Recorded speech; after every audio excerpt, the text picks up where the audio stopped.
जय श्री श्याम भक्तों, कार्तिक का पावन महीना चल रहा है और इस पावन महीने में हम कुछ भी दान पुण्य कथा श्रवण करते हैं, उसका हमें करोड़ों करोड़ों गुना फल की प्राप्ति होती है।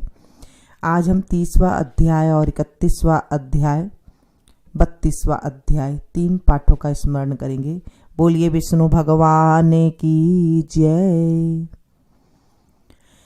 पाठ शुरू करने से पहले हम थोड़ा सा भगवान का नाम का स्मरण करेंगे। मेरा आपकी कृपा से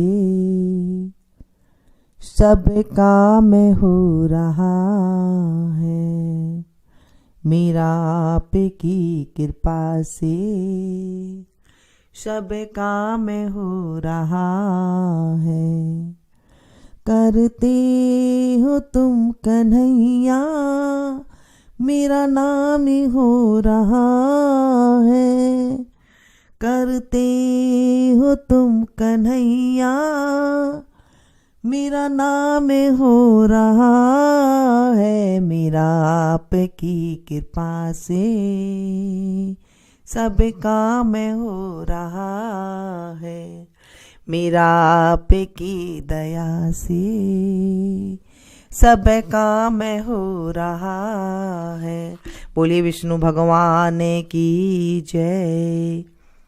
भगवान श्री कृष्णचंद्र जी महाराज ने कहा, हे प्रिय, नारद जी के वचन सुनकर महाराजा पृथु बड़े विस्मित हुए। अंत में उन्होंने नारद जी का पूजन करके उनको विदा किया। इसी कारण माघ, कार्तिक और एकादशी, यह 3 व्रत मुझे अत्यधिक प्रिय है। वनस्पतियों में तुलसी, महीनों में कार्तिक, तिथियों में एकादशी और क्षेत्रों में श्री द्वारका जी मुझे बहुत प्रिय है। जो प्राणी जितेंद्रिय होकर इनका सेवन करता है, वह यज्ञ करने वाले प्राणियों से भी मुझे अधिक प्रिय होता है। जो प्राणी विधि विधान से इनकी सेवा करते हैं, उनके अनुग्रह से सभी पाप दूर हो जाते हैं। भगवान श्री कृष्णचंद्र जी महाराज के वचन सुनकर सत्यभामा ने कहा, हे नाथ, आपने यह बात बड़ी आश्चर्यजनक कही है कि दूसरे के लिए पुण्य के फल से कलह की मुक्ति हो गई। यह प्रभावशाली कार्तिक मास आपको अत्यधिक प्रिय है कि जिसे पति द्रोह का पाप केवल स्नान के पुण्य से ही नष्ट हो गया। दूसरे प्राणी द्वारा किया हुआ पुण्य उनके देने से कैसे मिल जाता है, यह आप मुझे बतलाइए। इस पर भगवान श्री कृष्णचंद्र जी महाराज ने कहा, बिना दिया हुआ पुण्य और पाप जिस कर्म द्वारा मिलता है, सुनो। सतयुग में देश, ग्राम तथा कुलों का दिया पुण्य या पाप मिलता है। अपने कुलों में अगर किसी ने पाप किया है तो बच्चों को मिलता है, किंतु कलयुग में केवल कर्ता को ही पाप और पुण्य का फल भोगना पड़ता है। संसर्ग न करने पर भी यह व्यवस्था कही गई, और संसर्ग जैसे पाप और पुण्य दूसरे को कैसे मिलता है, उसकी व्यवस्था भी सुनो। पढ़ना, यज्ञ कराना और एक साथ भोजन करने से पाप पुण्य का आधा फल मिलता है।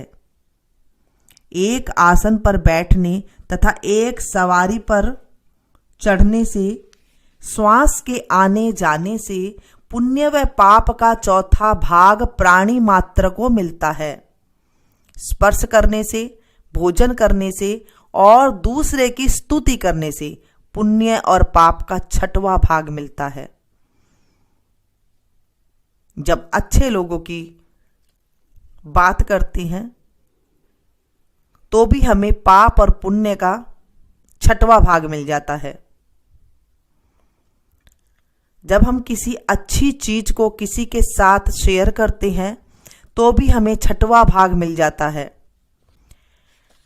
दर्शन करने से, सुनने से, ध्यान करने से मनुष्य को पुण्य और पाप का 10वां अंश मिलता है। इसलिए हमें अच्छी चीज के दर्शन करने चाहिए, अच्छी बातें सुननी चाहिए और अच्छी चीज़ों का ध्यान करना चाहिए। इससे हमारे पाप पुण्य का 10वां हिस्सा मिल जाता है। अगर हम पाप की स्तुति करते हैं, इन चीज़ों का दर्शन करते हैं, इन चीज़ों को सुनते हैं, तो भी 10वां हिस्सा मिलता है। और अगर हम पुण्य करते हैं तो भी हमें 10वां हिस्सा मिल जाता है। घर बैठे ही हम ये चीज़ें ले लेते हैं, तो क्यों ना हम अच्छी चीज़ें ही करें। क्यों हम पाप का 10वां हिस्सा अपने घर में लें, अपने जीवन में लें। दूसरों की निंदा, चुगली और धिक्कार करने से उसका 100वां भाग मिलता है। जब किसी की निंदा करते हैं, किसी की बातें करते हैं, चुगली करते हैं और धिक्कार करने से उसका 100वां हिस्सा, यानी कि उसका पूरा का पूरा भाग जो पाप का होता है वो ले लेते हैं। पुण्य करने वाले मनुष्य की जो कोई सेवा करता है वह सेवा का भाग ले लेता है और अपना पुण्य उसे दे देता है। जो भी कोई अच्छे आदमी की, गुरुओं की, अच्छे भगवान की हम सेवा करते हैं, अच्छे लोगों की हम सेवा करते हैं, अपने माँ बापों की सेवा करते हैं, तो उनका हमें वो सेवा का भाग ले लेता है और उसका पुण्य हमें मिल जाता है। स्त्री, नौकर और शिष्य के अतिरिक्त जो मनुष्य दूसरे से सेवा करवाकर उसको पैसा नहीं देता, वह सेवक उसके पुण्य का भागी होता है। किसी से अगर कुछ काम करवाते हैं तो उसे जरूर उसका पैसे दें। पंक्ति में बैठे हुए भोजन करने वालों की पत्तल जो व्यक्ति लांघता है, वह उसको जिसकी पत्तल उसने लांघी है अपने पुण्य का 6वां भाग देता है। किसी की पत्तल लांघ लो तो अपना पुण्य उसको चला जाता है। स्नान तथा ध्यान आदि करते हुए मनुष्य जो व्यक्ति बातचीत करता है या उसे स्पर्श करता है, वह अपने पुण्य का 6वां भाग उसे दे डालता है। जो मनुष्य धर्म के कार्य के लिए दूसरों के लिए धन मांगता है, वह पुण्य का भागी होता है। ठीक उसी प्रकार जिस प्रकार दान करने वाला पुण्य का भागी होता है, जो मनुष्य धर्म का उपदेश करता है, पश्चात से श्रोता से याचना करता है कि वह अपने पुण्य का 6वां भाग उसे देता है।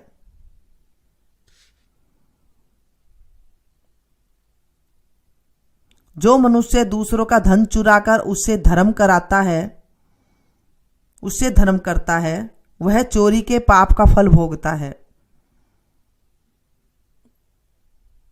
किसी का धन चुरा कर, किसी से ठगी कर, किसी का मन दुखाकर वो रख ले पैसे और उसके बाद उस पैसे से धर्म करता है, तो वह पाप का फल भोगता है और शीघ्र ही निर्धन हो जाता है। और जितना धन चुराता है वह पुण्य का भागी होता है। जिसका धन चुराता है उसका पुण्य का भागी होता है। बिना ऋण के उतरे जो मनुष्य मर जाता है, ऋण नहीं उतार के जाता, उनको ऋण देने वाले सज्जन पुण्य के भागी होते हैं। शिक्षा देने वाला, सलाह देने वाला, सामग्री को जुटाने वाला तथा प्रेरणा देने वाला, यह सब पाप और पुण्य के 6ठे भाग को प्राप्त करते हैं। राजा प्रजा के पाप पुण्य के 6ठा अंश का भागी होता है। गुरु शिष्यों का, पति पत्नी का, पिता पुत्र का, स्त्री पति के किए हुए पुण्य का 6ठा भाग पाती है। पति को प्रसन्न रखने वाली आज्ञाकारिणी स्त्री पति के किए हुए पुण्य का आधा हिस्सा लेती है। जो पुण्य आत्मा पराये लोगों को दान करता है, वह उनके पुण्य का 6ठा भाग प्राप्त करता है। जीविका देने वाला मनुष्य जीविका ग्रहण करने वाले मनुष्य के पुण्य के 6वें भाग को प्राप्त करता है। इस प्रकार दूसरों के किए हुए पुण्य अथवा पाप बिना देने के भी दूसरे को मिल सकते हैं, किंतु यह नियम जो कि मैंने बतलाए हैं कलयुग में लागू नहीं होते। कलयुग में तो मात्र एकमात्र कर्ता को ही अपने पाप व पुण्य भोगने पड़ते हैं। इस संबंध में एक बड़ा पुराना इतिहास है जो कि पवित्र भी है और बुद्धि को देने वाला भी है। कहता हूं, ध्यान पूर्वक सुनो। बोलिए विष्णु भगवान की जय। 31वां अध्याय। भगवान श्री कृष्णचंद्र जी महाराज ने कहा, पहले उज्जैन में एक महापापी और दुरात्मा धनेश्वर नामक ब्राह्मण रहता था। वह रस, चमड़ा और कंबल आदि का व्यापार करता था, वेश्यागामी था और मद्यपान आदि बुरे कर्म किया करता था। चूंकि वह दिन रात पाप में रत रहता था, इसलिए उस व्यापार के लिए वह नगर नगर घूमता था। वह एक दिन महिष्यमती पुरी में जा पहुंचा। महिष्यमती पुरी चूंकि राजा महिष ने बसाई थी, इसलिए वह राजा के नाम पर ही विख्यात थी। नगरी के पास ही पाप नाशिनी पुण्यकारिणी भगवती नर्मदा बहती थी। उस नदी के किनारे देश देशांतर से आए हुए यात्री कार्तिक व्रत करने के लिए कुछ दिनों के लिए ठहरा करते थे। उन कार्तिक व्रत करने वाले प्राणियों को वहां ठहरा देखकर वह दुष्ट धनेश्वर भी इधर उधर व्यापार करता हुआ 1 मास के लिए वहां ठहर गया। अपने माल को बेचता हुआ वह नर्मदा नदी के तट पर घूमता हुआ ब्राह्मणों को देव पूजा में अक्सर लगा हुआ वह देखता कि कोई तो पुराण पढ़ रहा है और कोई सुन रहा है, कोई भगवत कीर्तन कर रहा है, कोई भजन सुन रहा है, कोई ध्यान में लीन है और कोई तुलसी की माला धारण किए हुए हैं। बस इसी तरह वह भगवत भक्तों के बीच में रहा और वैष्णव के दर्शन करता रहा, उनका स्पर्श करता रहा, उनसे वार्तालाप करता रहा और भगवान विष्णु के नाम स्मरण के पुण्य का अर्जित करता रहा। वह कार्तिक के व्रत के उद्यापन विधि तथा जागरण को भी देखता रहा। उसने पूर्णिमा को देखा कि व्रती ब्राह्मणों और गौओं को भोजन करवा रहे हैं और उनको दक्षिणा आदि भी दे रहे हैं। उसने नित्य प्रति भगवान शंकर की प्रसन्नता के लिए होती दीपमाला भी देखी। त्रिपुर नामक राक्षस के 3 पुरों को भगवान शंकर ने इसी तिथि को जलाया था। इसी कारण भगवान शिव के भक्त इस तिथि को दीप उत्सव मनाते हैं। जो मनुष्य मुझमें और भगवान शंकर में अंतर मानता है, उसकी संपूर्ण क्रिया निष्फल हो जाती है। धनेश्वर वहां की पूजा विधि देखता हुआ इधर उधर घूम रहा था कि उसे एक काले सर्प ने काट लिया और वह भूमि पर गिर पड़ा।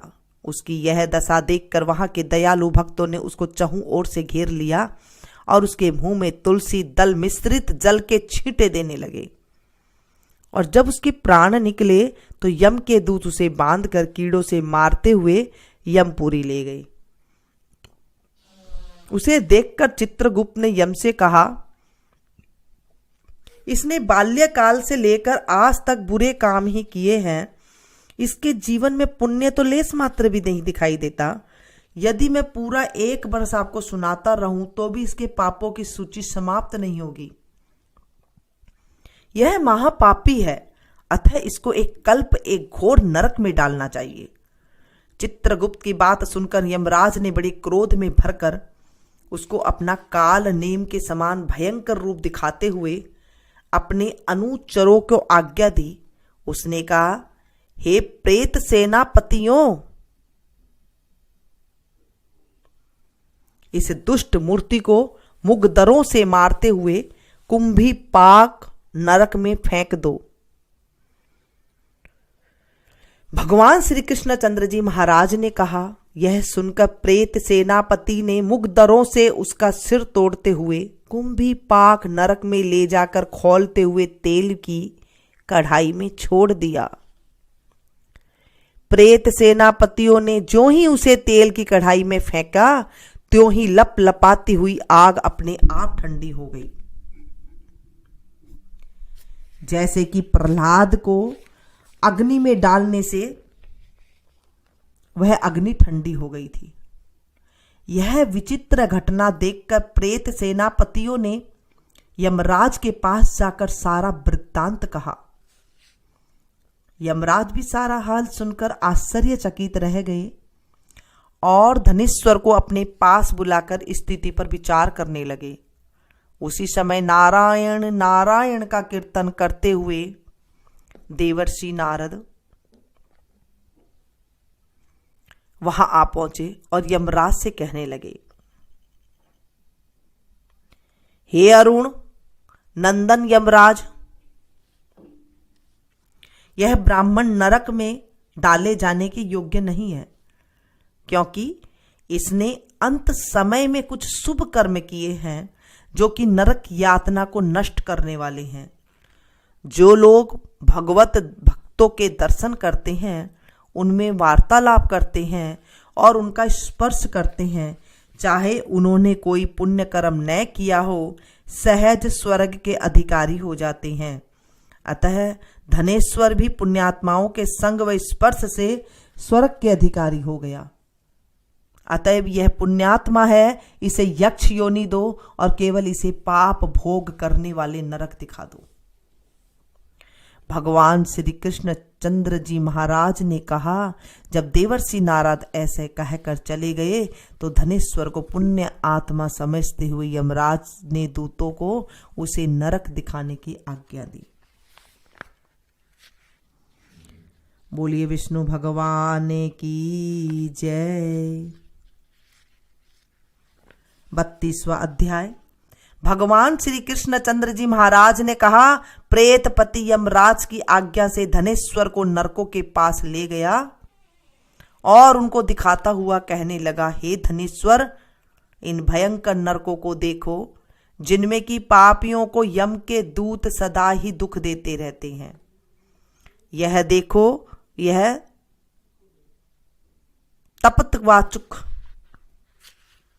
नामक भयंकर नरक है, जिसमें देह जलने के कारण पापी विलाप कर रहे हैं। भोजन के समय जो प्राणी भूखों को भोजन नहीं देते, बहुत बार बार नरक में डाले जाते हैं। वह मनुष्य जो गुरु, अग्नि, ब्राह्मण, गो, वेद और राजा को इनको लात मारते हैं, उनके पर भयंकर नरक में जलाए जाते हैं। यह 6 प्रकार के नरक अतिशय पापों को करने पर मिलते हैं। अब देखो, यह दूसरा अंधक मिश्र नामक नरक है। हे ब्राह्मण, सुई की भांति मुख वाले तमोत नामक कीड़े इन पापियों को काट रहे हैं। इस नरक में दूसरों को दिल दिखाने वाले पापी गिराए जाते हैं। अब यह तीसरा क्रकय नामक भयंकर नरक देखो। इस नरक में पापी से चीरे जाते हैं। यह नरक भी 80 मंत्र, वर्ण आदि भेदों से 6 प्रकार का है। इसमें स्त्री तथा पुत्रों में वियोग करने वाले प्राणियों को कढ़ाई में पकाया जाता है। 2 प्रियजनों को बिछेव करने वाले प्राणी भी यहां 80 मंत्र सभी तलवार की धार से काटे जाते हैं और कुछ भेड़ियों के डर से भाग जाते हैं। अब तुम यह चौथा नरक देखो। इसका नाम अर्गल है। इसमें पापी लोग जो जोर से चिल्लाते हुए इधर उधर भाग रहे हैं। इधर नाना प्रकार की या सांपों फिर यमदूतों पापियों को चढ़ा रहे हैं। यह नरक भी बद आदि भेदों से 6 प्रकार का है। और यह देखो, यह कूट साल्यली नामक का 5वां नरक है, जिसमें कि समेट कर लाए अंगारों की भांति कष्ट देने वाले बड़े बड़े कांटे लग रहे हैं। यह भी यातना आदि के भेदों से 6 प्रकार का है। पर स्त्री गमन करने वाले प्राणी इस नरक में पकाए जाते हैं। देखो, यह उल्वण नामक 6वां नरक है, जिसमें कि सिर नीचे करके पापियों को पकाया जाता है। जो लोग भक्ष्य का विचार नहीं करते, दूसरों की निंदा और चुगली करते हैं, उनको इस नरक में डाला जाता है। देख लो कि यह लोग किस तरह से चिल्ला रहे हैं। दुर्गंध भेद से यह नरक भी 6 प्रकार का है। और यह देखो, 7वां कुंभी पाक नामक नरक है। यह बहुत ही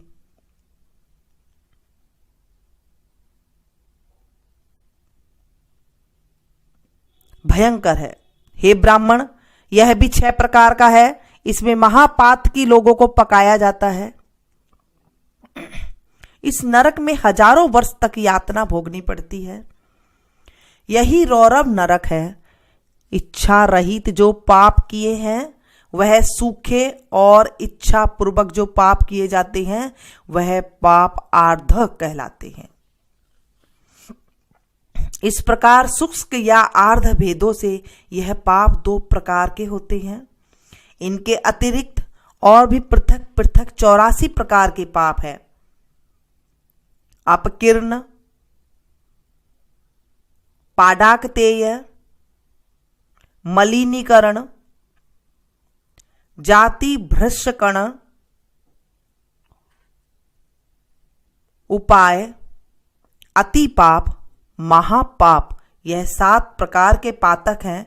जो जीव जैसा कर्म करता है वह इन 7 नरकों से अपने पाप कर्मों के अनुसार पकाए जाते हैं।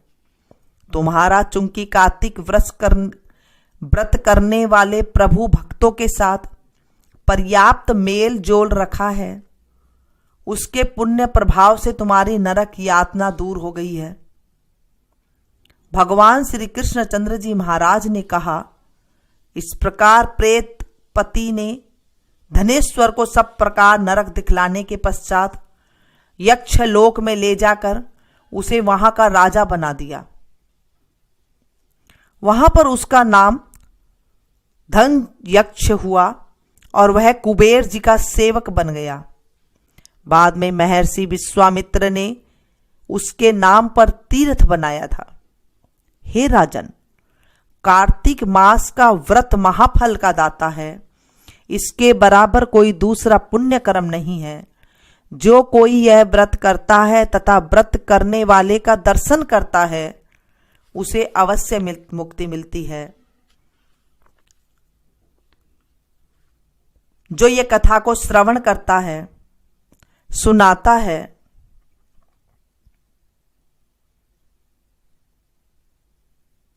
उसके दर्शन करने मात्र से पाप नष्ट हो जाते हैं, उसे अवश्य ही मुक्ति मिलती है। बोलिए विष्णु भगवान की जय। आज हमने पाठों का स्मरण किया है। आप इसे ज़्यादा से ज़्यादा शेयर करें। कार्तिक के महीने में हम किसी को कथा सुनाते हैं, सुनते हैं, हुंकारा भरते हैं, उसका भी हमें करोड़ों गुना फल की प्राप्ति होती है। मुझे सहयोग करें, इसे ज़्यादा से ज़्यादा शेयर करके अपनों के साथ शेयर करें। जैसे मैं आप लोग को सुना रही हूँ, मुझे भी पुण्य मिल रहा है। मैं चाहती हूँ कि आप लोग भी अपनों के साथ इसे ज़्यादा से ज़्यादा शेयर करें ताकि उन्हें भी, आप लोगों को भी पुण्य की प्राप्ति हो और उन्हें भी पुण्य की प्राप्ति हो। जब हम किसी को कुछ सही रास्ता दिखाते हैं, कुछ सुनाते हैं, अच्छे भगवान का नाम का स्मरण करते हैं, तो हमारे जीवन में शुभता आती है। नरक के द्वार हमारे लिए बंद हो जाते हैं, स्वर्ग की प्राप्ति मिलती है। बोलिए विष्णु भगवान की जय। मिलती हूँ फिर से एक नई वीडियो में नई जानकारी के साथ। तब तक आप लोग देखते रहिए।